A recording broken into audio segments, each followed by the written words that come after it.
স্বামী সালাম দিলেন, আসসালামু আলাইকুম ওয়া রাহমাতুল্লাহি ওয়া বারাকাতুহু। কোরআন তেলাওয়াত বন্ধ করলেন। কে আপনি? বলে আমি আপনার স্বামী আব্দুল্লাহ বিন রাওয়াহা। স্বামী আমার, ভিতরে আসেন। বলে না হে বিবি, ভিতরে আসার জন্য আমি আজ আপনার সামনে দাঁড়াই নাই।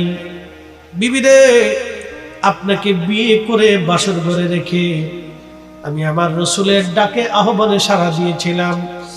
শুনছি 2 লক্ষ কাফের ধেয়ে আসতেছে মদিনার দিকে।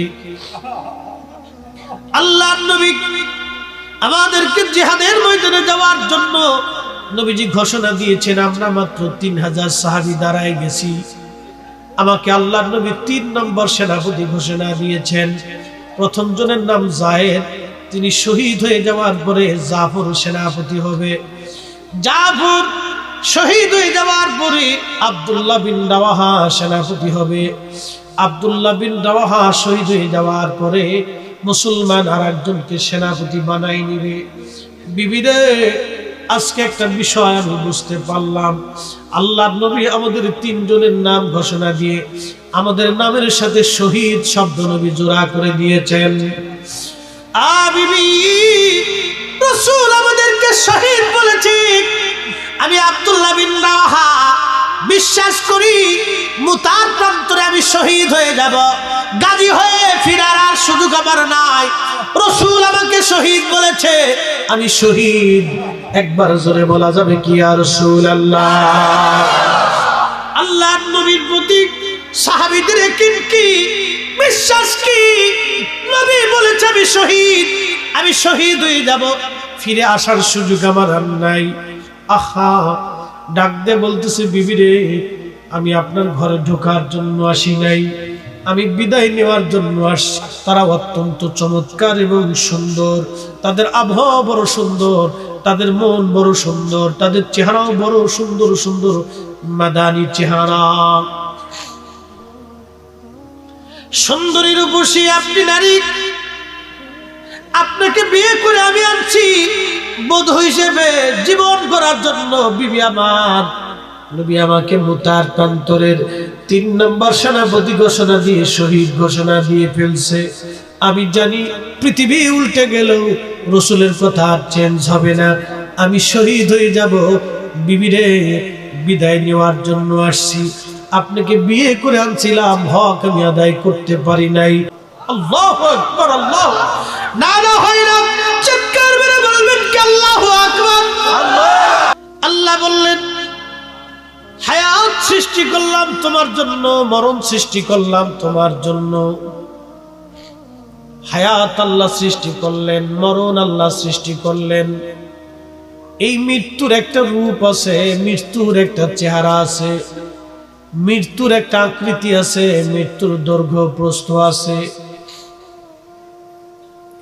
তামাম পৃথিবীর ফেরেশতাদেরকে আল্লাহ রাব্বুল আলামিন বলেন, ও ফেরেশতারা, আমি রব মৃত্যু সৃষ্টি করেছি। ফেরেশতারা বলল, আল্লাহ, মৃত্যুটা তো আমাদের দেখতে হয়, এটা কেমন? জিব্রাইল, মিকাইল, ইসরাফিল আর আজরাইল, মালায়েকার বড় বড় বিরাট বড় বড় দেহওয়ালা ফেরেশতারা দাঁড়ানো আছে। কোটি কোটি বিলিয়ন ট্রিলিয়ন ফেরেশতা দাঁড়ানো আল্লাহর সামনে। আল্লাহ মৃত্যুটাকে ফেরেশতাদের সামনে উপস্থাপন করলেন। এই মৃত্যুর চেহারা এতই কঠিন আর ভয়াবহ, এতই বিকট। এই মৃত্যুর চেহারা দেখার পরে সমস্ত ফেরেশতারা অজ্ঞান হয়ে জমিনের মধ্যে পড়ে গেল। এমনকি যিনি মালাকুল মউত আজরাইল আলাইহিস সালাম, তিনি পর্যন্ত অজ্ঞান হয়ে জমিনের মধ্যে পড়ে গেলেন। হুঁশ ফিরার পরে আল্লাহকে ডাক দেখ, রব, তুমি কি সৃষ্টি করলা, কি দেখাইলা? আল্লাহ ডাক দে বলে, না মালাকুল মউত, এই মৃত্যু থেকে তুমি পর্যন্ত রেহাই পাবা না। আমার সৃষ্টির মধ্যে কোনো বস্তু, কোন সৃষ্টি এই মরণ থেকে রেহাই পাবে না। মরণ থেকে পালানোর মতো কোনো রাস্তা নাই। খালিদাবাসী এই মৃত্যু দেখার পরে সব ফেরেশতারা অজ্ঞান হয়ে পড়ে গেল। আল্লাহ ডাক দিল, আজরাইল, এই মরণের দায়িত্ব তোমাকে দেয়া হবে। আজরাইল বলল, রব, যাকে দেখে আমি অজ্ঞান হয়ে গেলাম, একে আমি কি করে নিয়ন্ত্রণ করব? আল্লাহ বলেন, আজরাইল তোমার নিয়ন্ত্রণাধীন আমি করে দেব এই মৃত্যু। তোমাকে মালাকুল মউত বানাচ্ছি, তুমি মায়ের কোল খালি করবা, বাবার কোল খালি করবা, সন্তান থেকে বাবাকে কেড়ে নিয়ে আসবা, বাবা থেকে সন্তান জুদা করে নিয়ে আসবা। আগামী দিন আমার আপনার পালা, মরণ থেকে পালানোর কোনো রাস্তা নাই। কোরআন বলে, হুজুর আপনি বলে দেন এই মরণ থেকে আমার কোনো বান্দা পালাইতে পারবে না। সে যেখানেই লুকাক না কেন, যত দূরেই যাক না কেন, মরণ থেকে পালানোর তার কোনো রাস্তা নাই। একবার জোরে বলা যাবে কি সুবহানাল্লাহ। সৌন্দর্য দিয়ে আল্লাহ আমাদেরকে মাফ করবে না।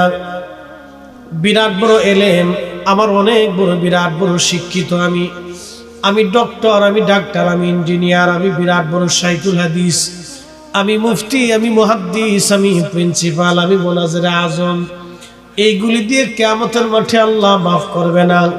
আল্লাহর দরবারে একটাই দাম, ইন্না আকরামাকুম ইনদাল্লাহি আতকাকুম। কোরআন বলে, নিশ্চয় আমার কাছে সে সম্মানিত হবে যার তাকওয়া বেশি। একসাথে বলবেন না মারহাবা। হযরত ওয়াসল কারনী তিনি খেজুরের বিচি টুকাইয়া টুকাইয়া বাজারে বিক্রি করে জীবন চালাইতেন। সমাজে তার কোনো দাম ছিল না। কর্ণের মানুষ তাকে পাগল মনে করত, মজ্জুব মনে করত, দুনিয়া বিরাগী জাহেদ ছিলেন তিনি। আমাদের দেশের ছেলেরা প্লাস্টিক টুকাইয়া টুকাইয়া বাজারে বিক্রি করে চলে, তাদেরকে আমাদের দেশে বলে টুকাই। কিছু মানুষ আছে দেখবেন টুকাই, 4 পয়সাও সমাজে তার দাম নাই, রাষ্ট্রে তার দাম নাই, এসপি ডিসি অফিস ওসি অফিসে তার কোনো মূল্য নাই, সরকারি বেসরকারি অফিস আদালতে তার কোনো 4 পয়সাও দাম নাই। নবী বলতেছেন, উম্মত রে, আমার উম্মতের মধ্যে এমন কিছু বান্দা থাকবে যাদের কোনো দাম থাকবে না, কিন্তু শোনো, আমার এই বান্দাগুলি আল্লাহর দরবারে কিছু, আমি আল্লাহর দরবারে কিছু চাইতে দেরি হবে, আমার রব আমার মালিক তাদেরকে খালি হাতে ফিরায় না, আমার আল্লাহ তাদের দোয়াগুলি মঞ্জুর করিয়া নেয়। বিরাট বড় পয়সার মালিক, এইগুলি দিয়ে আল্লাহর ক্ষমা হবে না। কোটি কোটি টাকা দিয়ে কোনো ক্ষমা নাই। এইগুলি দিয়ে রব্বে কারীমের দরবারে 4 পয়সা মূল্য নাই। মূল্য কোনটা? আল্লাহ বলতেছেন, আল্লাযীনা আমানু ওয়া কানু ইয়াত্তাকুনা লাহুমুল বুশরা ফিল হায়াতিদ দুনিয়া ওয়া ফিল আখিরাহ। একবার জোরে বলা যাবে কি মারহাবা। এখন প্রশ্ন রাখতে পারেন, হুজুর আমরা তো জীবনে অনেক ভুল করছি, গুনাহ করে ফেলছি, অপরাধ করে ফেলছি, এখন আমাদের উপায় কি? হ্যাঁ, গুনাহটা 2 ধরনের, একটা গুনাহে সাগীরা আর একটা গুনাহে কাবীরা। জিনা করছেন কবিরা গুনাহ হবে, মিথ্যা বলেছেন কবিরা গুনাহ হবে, এরপরে নামাজ ছেড়ে দিয়েছেন কবিরা গুনাহ হবে, রোজা ছেড়ে দিয়েছেন কবিরা গুনাহ হবে। এইরকম আমাদের জীবনে অনেক কবিরা কবিরা গুনাহ হয়ে যায়, অনেক বড় বড় কবিরা কবিরা গুনাহ আমরা জীবনে করে ফেলি। প্রশ্ন রাখবেন, হুজুর কবিরা গুনাহগুলি আমরা কি করে মাপ পাবো, কি করে আমরা ক্ষমা পাবো, এই অপরাধগুলি কি করে মার্জনা হবে, সগীরা গুনাহগুলি কি জন্য কেন কিভাবে মাফ হয় জানেননি? আপনি আজকে মাহফিলে আসার আগে ওযু করে আসছেন, এই ওযু করার সময় আপনার ওযুর পানির সঙ্গে সগীরা সগীরা গুনাহগুলি আল্লাহ ঝরাইয়া নিয়া ওযুর পানির সঙ্গে আল্লাহ পাক এই গুনাহগুলি ফালাই দিছে। চিৎকার মেরে বলেন না সুবহানাল্লাহ। মসজিদে ওযু করে নামাজে গেছেন,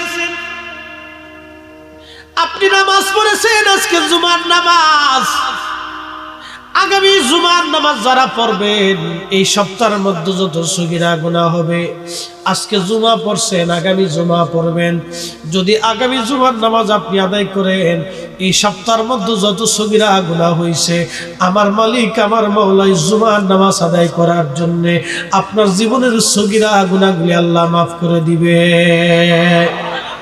আল্লাহর নবী আসলেন, উম্মতকে নবীজি শিক্ষা দিয়ে বলেন, আমার উম্মত তোমাদেরকে একটা বিষয় আমি শিক্ষা দিলাম। কি শিখাইলাম? শিক্ষাটা হলো প্রত্যেক 5 ওয়াক্ত নামাজের আগে, ওযু করার আগে আল্লাহর নবী নিজে মেসাক শিক্ষা দিলেন। একবার জোরে বলা যাবে কি মারহাবা? এই যে মেসাক আপনি করবেন, ব্রাশ করবেন, আপনি মেসাক করবেন, এখন তো ব্রাশ হয়েছে, ওষুধ হয়েছে, এই যে আপনার ওই যে কি বলে পেপসোডেন্ট বলা হয়, পেস্ট বলা হয়, পেস্টটা এক ধরনের ওষুধ জাতীয়, এটা মুখের মধ্যে দিলে ফেনা হয়ে যায় এবং মুখের পয়জনগুলি এবং এই আপনার আবর্জনা বিবর্জনাগুলি বের করে দিয়ে আপনার মুখটাকে পরিষ্কার করে দেয়। 1450 বছর আগে কোনো পেস্ট ছিল না। আল্লাহর নবী উম্মতকে শিখাইলেন, উম্মত প্রত্যেক 5 ওয়াক্ত নামাজের আগে তুমি মেসাক করো। এই জন্যই তুমি মেসাক করবা, তোমার পেটে পীড়া হবে না, অসুস্থতা হবে না, তোমার মুখে দুর্গন্ধ হবে না, তোমার মুখ পবিত্র থাকবে, তোমার হাত পবিত্র থাকবে, তোমার শরীর পবিত্র থাকবে, তুমি নিজে পবিত্র থাকবা, তুমি নিজে সুস্থ থাকবা, তুমি নিজে পাক এবং সাফ থাকবা। একবার জোরে বলা যাবে কি মারহাবা? আল্লাহ রাসূল বললেন, সাহাবী 8 নাম্বার কন্যা সন্তান তুমি কবর জীবন্ত কবর দেওয়ার সময় তোমার কেন মায়া লাগলো? সাহাবী ডেকে বলেন, ইয়া রাসূলুল্লাহ 8 নাম্বার কন্যা সন্তানটা বড় মায়াবী ছিল, সুন্দর ফুটফুটে চেহারার ছিল, সে আমাকে খুব বেশি ভালোবাসতো, আমাকে ছাড়া কোথাও থাকতো না।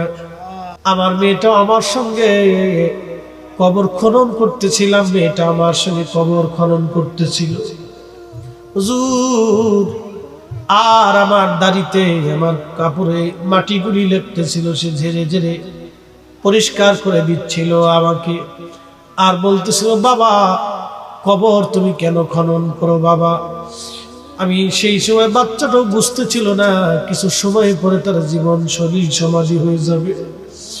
হুজুর আমার বাচ্চাটা আমার দাড়ির ময়লাগুলি ঝেড়ে ঝেড়ে ফেলতেছিল, পোশাকে জুব্বতে কাপড়ে সে ময়লা লাগতেছিল, ঝেড়ে ঝেড়ে পরিষ্কার করে দিচ্ছিল, মাটি খুশে খুশে দিচ্ছিল ছোট ছোট হাত দিয়ে। ইয়া রাসূলুল্লাহ ইয়া হাবিবাল্লাহ, যখন আমার কবর খনন হয়ে গেল, আমি বাচ্চাটাকে ধাক্কা দিয়ে কবরের মধ্যে ফেলে দিলাম। এমন সময় মেয়েটা চিৎকার দিয়ে বলল, বাবা আমাকে জানে মেরে ফেলে দিও না, আমাকে বাঁচায় রাখো, বাবা আমাকে মাইরো না। তখন আমার মনে বড় মায়া আর উদ্রেক হয়েছিল, কিন্তু নিষ্ঠুর মন, আমি পণ করেছি আমার কোনো কন্যা জীবিত রাখবো না। আমি আমার ওই কন্যাটাকে মাটি চাপা দিয়ে হত্যা করলাম। ইয়া রাসূলুল্লাহ জীবনের গুনাহ কি মাফ হবেনি? আমার এই ভুলের গুনাহ কি ক্ষমা হবেনি? সে চিন্তা করে এখন আমি নিভৃতে কাঁদি। ইয়া রাসূলুল্লাহ আমার ভয় হয়, আমার এই গুনাহ কি আমার মাফ হবেনি? আল্লাহর নবী কাঁদতেছিলেন আর বলতেছিলেন, সাহাবী তুমি কালেমা পড়ার সঙ্গে সঙ্গে আমার মালিক আমার মাওলা তোমার জীবনের সব গুনাহগুলি মাফ করে দিয়েছে। খারেরার মুসলমান খুবই মনোযোগ দিয়ে শুনিয়া যান, দুনিয়া কিছুই না, কিছুই না যেটার জন্য আমি আপনি পারাপারি করলাম। উম্মত যেটা জানে না নবী সেটা শিখাই দিয়ে গেলেন, উম্মত যেটা বুঝে নাই রহমতের নবী সেটা শিখাই দিয়ে গেলেন। প্রশ্ন রাখবেন, মুফতি ফরিদি অন্যায় তো করে ফেলছি, ক্ষমার দরজা কি খোলা আছে? হ্যাঁ, এখনো তওবার দরজা খোলা আছে, মাফের দরজা খোলা, এখনো তওবার দরজা খোলা, ক্ষমার দরজা এখনো খোলা আছে। ক্ষমার দরজা আমার মালিক আমার মাওলা বন্ধ করে নাই। সগীরা এবং কবিরা গুনাহের কথা বলছিলাম। সগীরা গুনাহগুলি আল্লাহ রাব্বুল আলামিন বিভিন্ন নেক আমলের কারণে সগীরা গুনাহ আল্লাহ মাফ করে দেয়, কিন্তু কবিরা গুনাহগুলি তওবা করা ছাড়া আল্লাহ মাফ করে দেয় না। তওবা ছাড়া কবিরা গুনাহ আল্লাহ মাফ করে না। মনোযোগ দিয়ে, কবিরা গুনাহগুলি আল্লাহ তওবা ছাড়া মাফ করে না, সগীরা গুনাহগুলি আল্লাহ রাব্বুল আলামিন বিভিন্ন নেকের মাধ্যমে ক্ষমা করে দেয়, মিটিয়ে দেয়। বনি ইসরাইল জাতি আগে থেকে এটা বড় নিকৃষ্ট। বনি ইসরাইলের ভিতরে আল্লাহ ৭০,০০০ নবী পাঠাইছিলেন, কম বেশি হতে পারে। ৩০০ নবীকে তারা হত্যা করেছে, একজন দুইজন নবী তারা হত্যা করে নাই, প্রায় ৩০০ নবী তারা হত্যা করেছে। এই বনি ইসরাইল জাতির ভিতরে অনেক নিকৃষ্ট মানুষের আবির্ভাব হয়েছে। এই বনি ইসরাইলের ভিতরে অনেক নিকৃষ্ট মানুষও ছিল, আবার উৎকৃষ্ট মানুষ এই বনি ইসরাইলের মধ্যেও ছিল। আজকে যে বনি ইসরাইল ইহুদি জাত ফিলিস্তিনের মুসলমানদেরকে হত্যা করে, এই বনি ইসরাইলের জাত বড় নিকৃষ্ট ছিল। ৩০০ নবী তারা হত্যা করে ফেলেছে এই বনি ইসরাইলের মানুষ। তার মানে বোঝা যায় তারা কঠিন হৃদয়ের মানুষ ছিল, শক্ত হৃদয়ের মানুষ। এই বনি ইসরাইল জাতির আগে আল্লাহ একটা জাতি পাঠাইলেন, তার নাম কওমে সামুদ। এই কওমে সামুদের কথা বলছিলাম আমি, খুব মনোযোগ দেন। এই কওমে সামুদের ভিতরে যারা ছিল তারা বড় বড় দেহওয়ালা, বিরাট শক্তিশালী ছিল। শক্তির অহমিকায় অহংকারে তারা একবারে খুব পরোয়ারা হয়ে গেল। তারা হযরত সালেহ আলাইহিস সালামকে মানতে চাইল না। আল্লাহর নবী হযরত সালেহ আলাইহিস সালাম বলেন, ও আমার কওম, তোমরা এক আল্লাহর প্রতি ঈমান আনো, আল্লাহর আইনগুলি তোমরা মেনে মেনে চলো। কিন্তু ক্ষমতার কারণে, পয়সার শক্তির অহংকারী মানুষগুলি আল্লাহকে ভুলে গেল, আল্লাহর আইনকে অমান্য করতে লাগলো। যেমন আজ বনি ইসরাইলরা, আজকে ইহুদিরা ইসরায়েল রাষ্ট্র ফিলিস্তিনের উপরে অত্যাচার করে। এই অত্যাচার আজকে থেকে না, ৭৬ বছর ধরে এরা অত্যাচার করে যাচ্ছে। এই ইসরায়েল ছিল রোহিঙ্গাদের মতো। দ্বিতীয় বিশ্বযুদ্ধের সময় হিটলার তাদের ৬০ লক্ষ মানুষ হত্যা করেছিল। এদেরকে তো একটু জায়গা দেওয়ার দরকার। তখন ইহুদিদেরকে কিছু ইহুদি আইনে বর্তমান ফিলিস্তিনে রাখছে। ফিলিস্তিনরা পৃথিবীর একমাত্র মানব গোষ্ঠী যারা দয়া দেখাইতে যে আজকে বিপদে পড়ে গেছে, মানবতা দেখাইতে যে আজকে বিপদে পড়ে গেল। আমরা বাঙালিরা যেমন রোহিঙ্গাদেরকে জায়গা দিলাম, ৫০ বছর পরে যদি রোহিঙ্গারা আমাদের উপর অত্যাচার করে, তখন আমাদের দুঃখের আর কোনো সীমা থাকবে না। কথা বলেন ঠিক কিনা? আমরা যেমন রোহিঙ্গাদেরকে জায়গা দিছি, এই ফিলিস্তিনি মানুষগুলো ইহুদিদেরকে জায়গা দিছিল। ফিলিস্তিনিরা বলল, ওরা অল্প কয়েকজন মানুষ, কোথায় যাবে, কোথায় থাকবে, না ওরা আমাদের কাছেই থাকুক। প্রিয় মুসলমান, ইহুদিরা আগে থেকে নিকৃষ্ট। হযরত সালেহ আলাইহিস সালাতু ওয়াস সালাম কওমকে বলেন, কওম, আল্লাহর আইন তোমরা মানো। কওমের লোকজন সালেহ আলাইহিস সালামকে বলল, সালেহ, তুমি যে নবী, তোমার আল্লাহ আছে, তার প্রমাণ কি? বলে, কি প্রমাণ লাগবে বলো। তখন ওই কওম ডাক দিয়ে বলল, সালেহ রে, ওই যে বিরাট বড় পাথরের পাহাড় আছে, এই পাহাড়ের ভিতর থেকে, পাথরের ভিতর থেকে যদি একটা উষ্টি আসে, গাভীন একটা উট যদি তুমি বের করে দেখাই দিতে পারো, তাহলে আমরা মানব তুমি নবী এবং তোমার আল্লাহ এক। আমার দিকে তাকান, পাথরের ভিতর থেকে যদি তুমি একটা উট বের করতে পারো, এই উটটা গর্ভবতী, কিছুদিন পরে বাচ্চা প্রসব হবে, এই উট যদি তুমি আইনা আমরা দেখাইতে পারো, তাহলে আমরা বলবো তুমি নবী এবং তোমার আল্লাহ এক। একসাথে বলবেন আল্লাহু আকবার, না আরো জোরে বলেন আল্লাহু আকবার। আমাদের এই দেশে কি আমাদের নবী আসছে?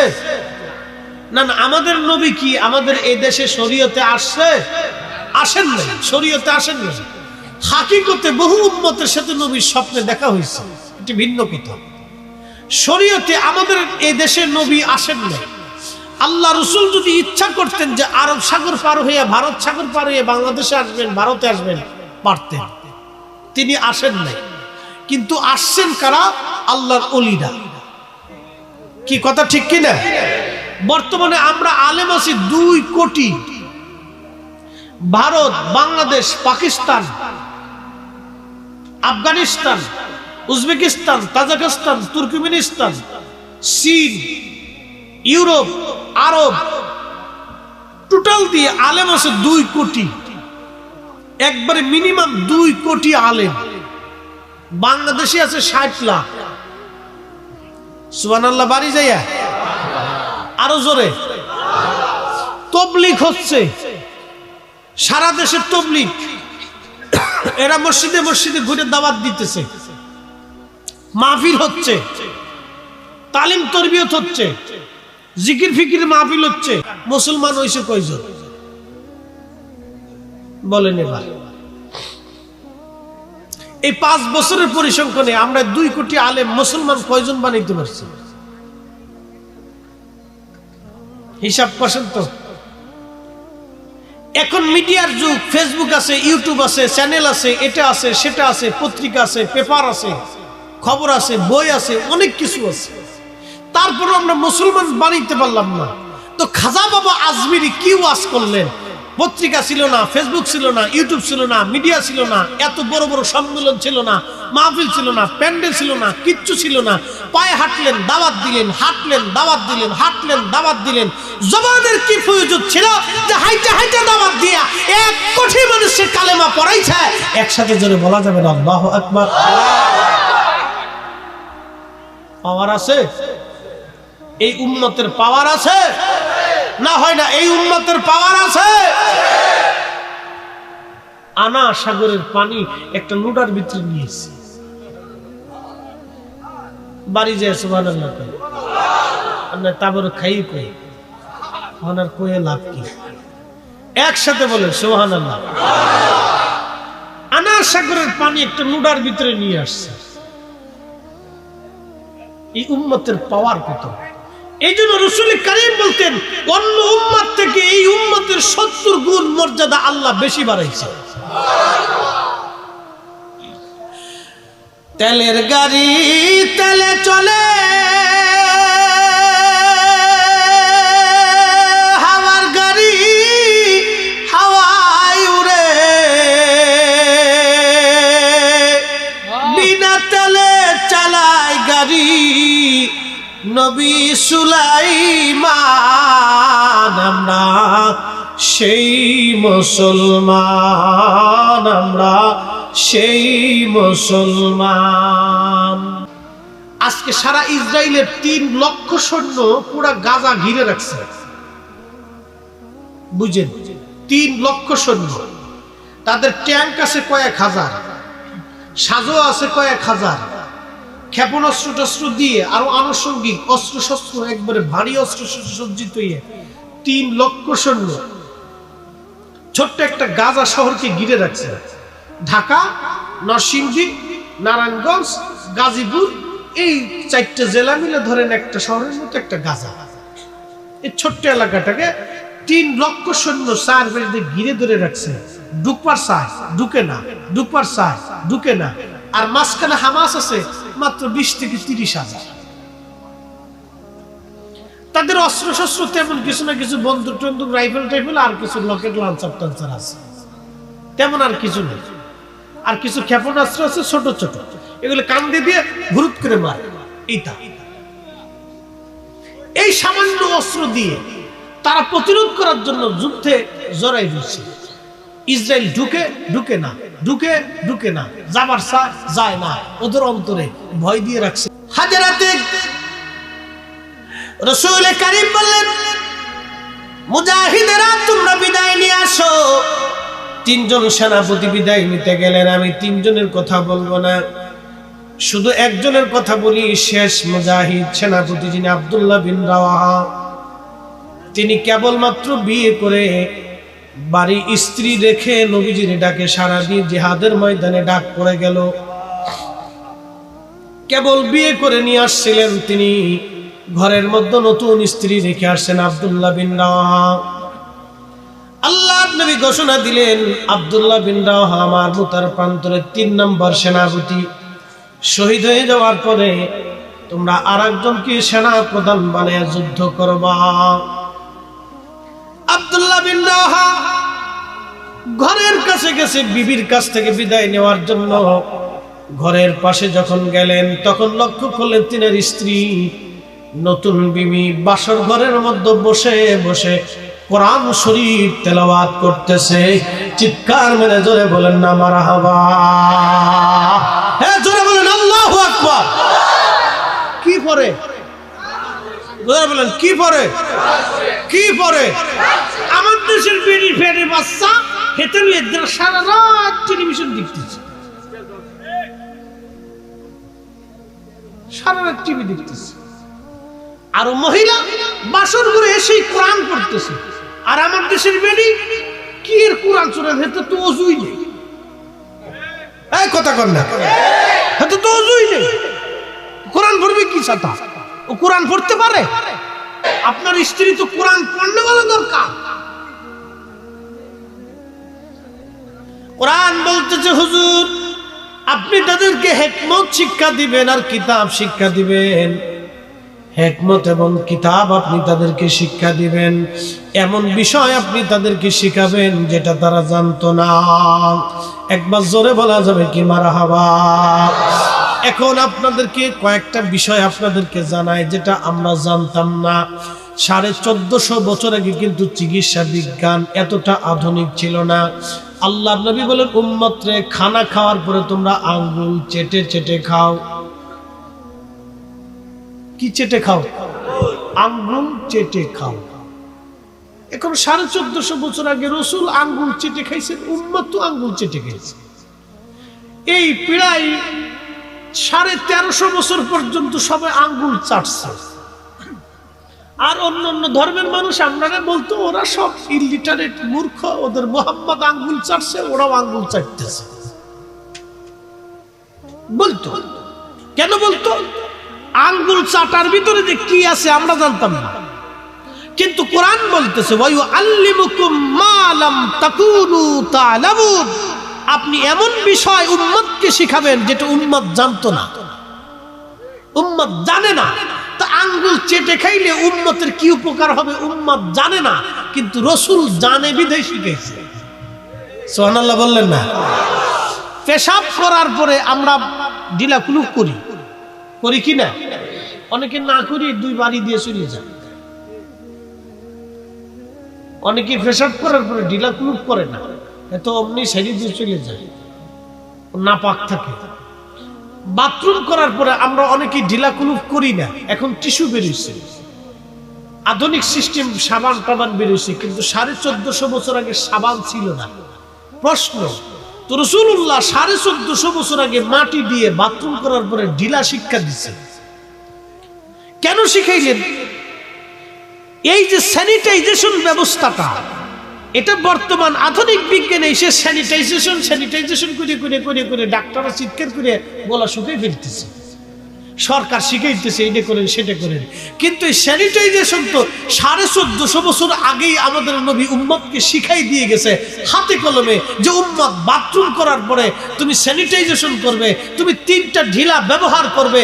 কারণ কি? তুমি যখন 3টা ঢিলা ব্যবহার করবে তখন তোমার ওই বাথরুম হাতে লাগবে না, এবং বাথরুম করার পরে তুমি এই কি করবে, এই মাটি দিয়ে ভালো করে ধুয়ে পরিষ্কার করবে, তুমি সাফ হয়ে যাবে, পাক হয়ে যাবে, তোমার হাতে পয়জন থাকবে না।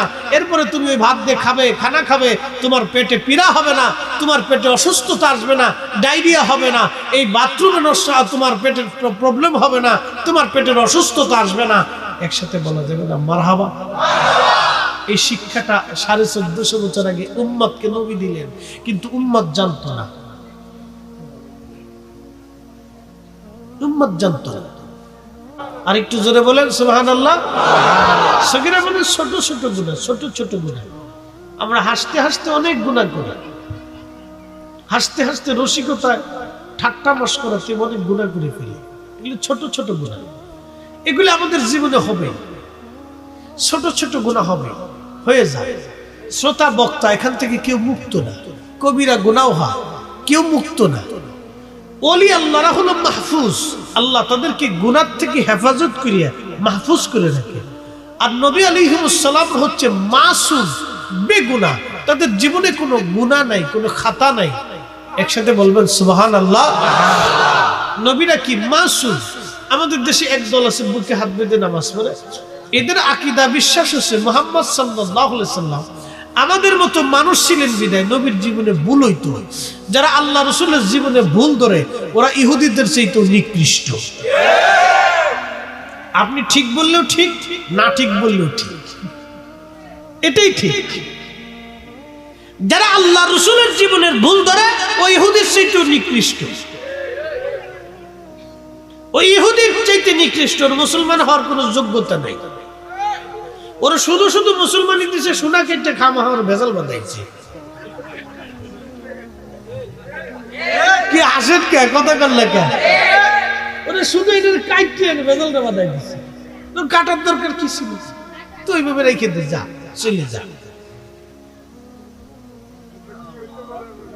না, মন খারাপ করার কিছু নাই।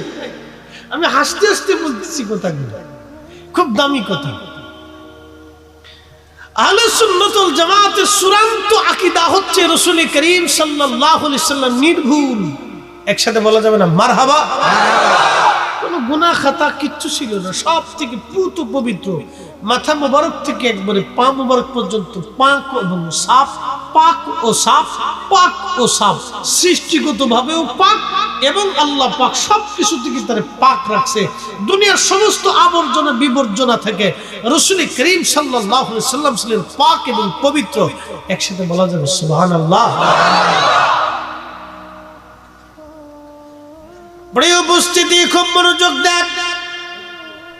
কোরআন বলতেছে কামা আরসালনা ফীকুম রাসূলাম মিনকুম ইয়াতলু আলাইকুম আয়াতিনা ওয়া ইউযাক্কিকুম ওয়া ইউআল্লিমুকুমুল কিতাবা ওয়াল হিকমাতা ওয়া ইউআল্লিমুকুম মা লাম তাকুনু তা'লামুন।